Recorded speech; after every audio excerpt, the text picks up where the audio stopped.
It's another day and we're on the mountain working, and today is door day. Doors are going in. Got them in the trailer behind us. We had to actually take the trash so that we could use the trash trailer. It's perfect for hauling doors. I can tell you, this is the easiest way I've ever hauled doors. Yeah. The doors are not pre-painted, which we do a lot of times. We pre-paint the doors, but we decided just to leave them on. We'll paint them in place. So let's check out what the doors are all about. I'll give you a tour. Here's one of our doors. It's a 2-panel shaker door. You can probably tell why it's called 2-panel. Well, we can double check just to make sure. One. Yep. Two. Okay. Yep. 2 panels. Yeah, these are 2 panels. Yeah. So, And they're very plain looking. There's no beaded molding or anything, and that's why it's shaker. It's just sort of a plain flat panel. It's kind of traditional. It does have a slight bevel on this right here, where some shaker doors might be perfectly square. That's right. And because this is a masonite door, it's less expensive than a solid wood door, but it's painted, so it doesn't really matter so much. Not really. You just pay extra money for stain grade. Let's talk about the jamb a little bit. We like to order doors with what we call a flat jamb. This door jamb measures 4 9/16 wide because the drywall wall in your 2x4 is about 4.5. So that gives you 1/16 wider. That's what you want. Oh, just 1/16 wider. That's nice. Yeah, and just to specify, there are other types of jambs, specifically called a slip jamb. We've used those that has the like the face molding already attached. Yeah, they and are. I don't like that. I don't really like them. It's a 2-piece kind of jam, and what they do though that this won't do is it will account for an odd thickness wall. Yes. Or a varying thickness wall, which some might be for some reason in a remodel.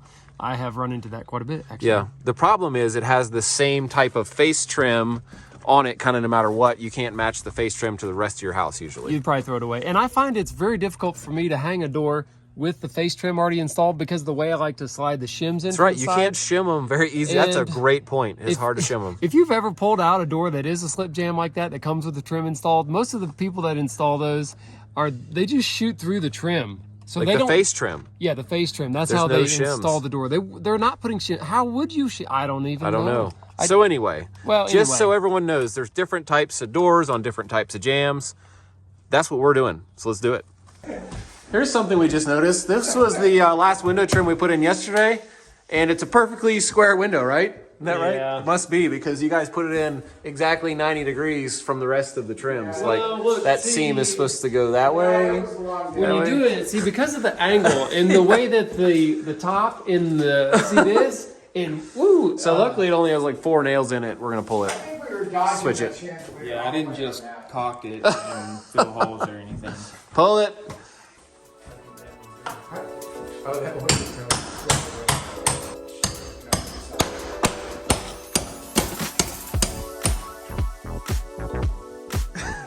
You gonna be able to caulk that? I guess. Okay. There's still one pulling, but it's gonna go. Spin on time. There we go. Like it never happened. Never did. I don't even know what you're talking about. I didn't see anything. So Arlo and Jason are in there installing these doors. Jamie and Ray are going to put the face frames on. As soon as they're installed, go ahead and trim them out, which is great because they'll kind of be like done today. We're gonna make like a train of installation. Yeah. It's only got 2 cars on it though. Yeah, that's right. So we're going to use this guy. It's a special little jig for getting the reveal right on the trim. And it's just a little puck that we, cut the edges back. I don't think you can say puck. Okay, it's a little block. Okay. So here's how it works. Put it up here. And we'll just make a couple marks with a pencil. And boom. Oh, I think I see it. Yeah. Do you see the switch, Arlo? Here, I'll put some light. got it. Oh, I see the gun. Is it on? Yeah. Okay. Arlo's in this closet. Man, he doesn't know what to do. When Arlo's having trouble, that's when we pull the cameras out. We got a door going in here, and here's the way we're doing it. I think this is a great pro tip, is that Arlo has marked each spot where the hinge is with these pencil lines, 1, 2, 3, and we have basically used shims to make the hinge side plumb. So when you hang this thing, it's already hanging plumb without having to do much work. Let's see the big level, Arlo. So he's basically doing this. And see, it's contacting shim, shim, shim, shim. And is it plumb? Of course it is. Arlo did it. So that will save you a lot of heartache to go and plumb the hinge side first.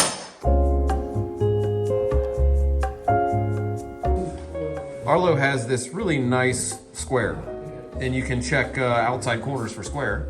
So we're doing that to check if, you know, the stud is twisted that we're gonna mount it to. You can see right here it's twisted. Oh yeah, I see that. So we put the on shim this one, we on put that the side. shim on this side right here, and we're pretty much pulling it up to square right there. That's So, awesome. That is a nice tip right there. And that's a nice square. There you go.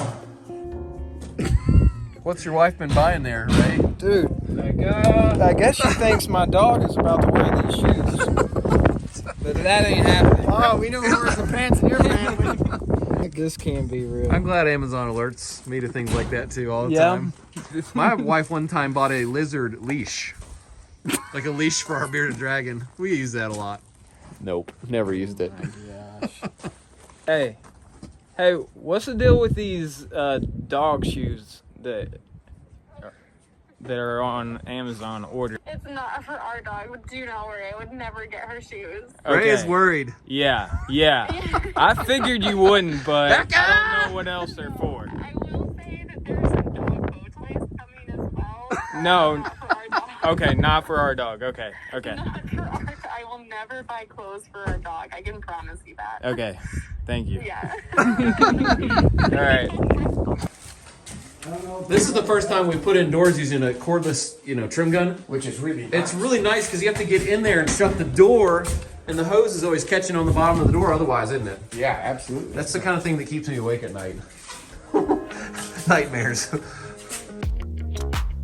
Pro tip number 1, don't put your trim tight against the hinges.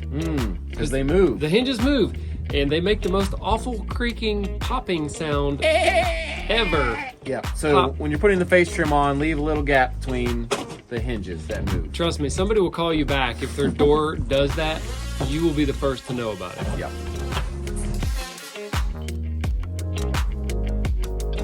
Another tip is just take your time. It takes time to hang a door that's good, that has even spacing all the way around and works well. I've worked with some people, one guy in particular, I'd be about halfway done hanging the door and he'd say, "F it, Perkins, that's fine. Go to the next one." And you know what? The door wasn't working properly at that point, so I kept working on it until it was shimmed right and all the spacing was right. It's sure better to mess with it before you get trim put on Yes. than to be done, you think, and have the trim all painted up beautiful and everything, and then have to start Yes. messing with the spacing and all that again. People notice when doors don't work good. That's something you touch with your hands in the house, and therefore if they're not hung properly, people notice.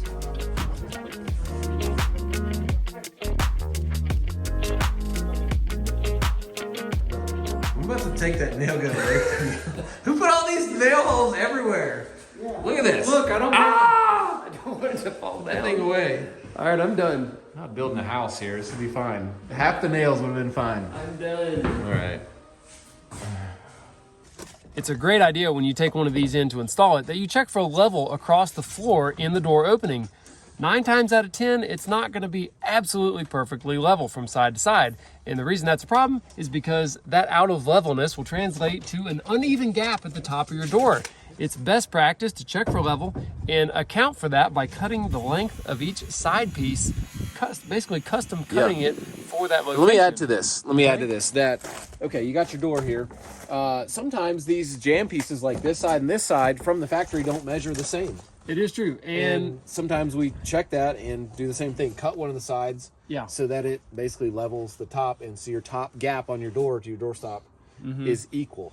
And sometimes they are the same length, but the little doorstop piece is sticking out the bottom on one side. Right. Or short. Yes. So, You know, they're pre-made, but we still put a lot of work into making sure they're up to spec before we put them in. that's what we do. All right, we're gonna be putting this face trim on this door, just like this one. And I realized that when I install that, I am gonna leave for myself a very difficult place to put a baseboard. I would say impossible. I would say next to impossible. So you better do it now. Yep, so let's plan ahead a little bit and save ourselves some heartache. I'm gonna use my shim here. That's a 1/4 inch spacer block. I'm gonna put this piece right where the actual trim is gonna go. There it is. I'm gonna go ahead and take some very tight measurements there, 1 7/16.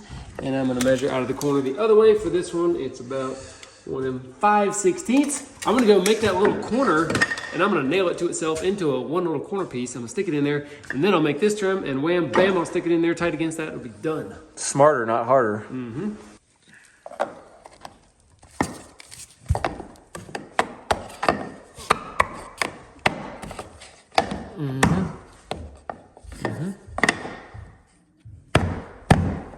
That's pretty much it right there. I think we're not going to shoot that because I think you could break it, and it's not coming out of there once that's installed. I'll tell you that much. Yep, not going anywhere. Yeah, this is some boring stuff, but it's not boring. It's actually good stuff. So we're filling our nail holes here, and you'll notice we're using wood filler. Even though it's getting painted, there you go. It's not caulk, because caulk will actually sink in a little bit when it dries, whereas wood filler doesn't shrink, and it'll dry perfectly flush, and they'll disappear. Isn't that right? Won't even know it's there. Right. And so I've seen a lot of people just caulk them, and that usually gets like this smeary nastiness. It's not good. No. Caulk here for sure. Wood filler there for sure. Caulk here, wood filler here. You're getting it. You're Yeah, getting hold of yeah. it. We're trying to get all these nail holes puttied and filled today. This is what I like to do. This isn't what Ray does. Ray just sort of like gets a little on his finger and smutzes.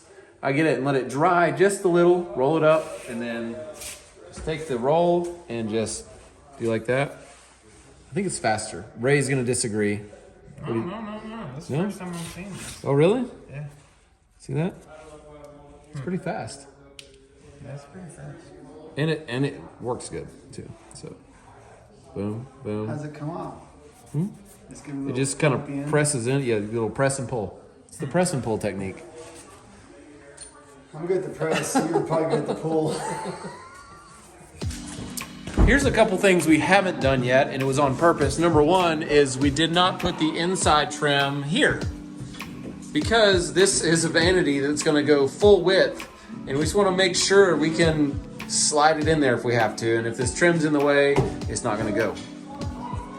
Next, this door is an exterior door. It's a metal fire rated door, and it has a threshold on it, and we're going to wait to put this in until we put this finished piece of bull nose in that's going to lip over here. So we're not doing that one yet today. Next, this is a pocket door. We just ordered a door slab to go here, and we're not putting this in today because I don't have the little carriage with me. It's at home. So it mounts to the top of this door, and then this whole thing will slide in the wall and back out. Not doing that today, that'll be later. And lastly, we haven't done this set of doors yet. It's bifolds, and we need some material to build our own jamb for this, and it needs to be 1x6. All we have is 1x4. So we're gonna get some of that. We'll build the jamb, and then we'll hang the doors later. It's 5 o'clock, and it was a great day. Today we got all the doors hung and all the face trims put on both sides of all the doors. That's quite a feat. It is. But on top of that, we also caulked all of the doors, the door stops, and then filled putty in all of the nail holes. Yeah, you got to caulk a day ahead, sort of, if you want to paint it. Yeah, so that means tomorrow And we want to paint it. we want to paint it. We don't Well, want I mean, well, don't get me wrong. we're gonna paint it. We have to paint it. So we will pick it up in the morning.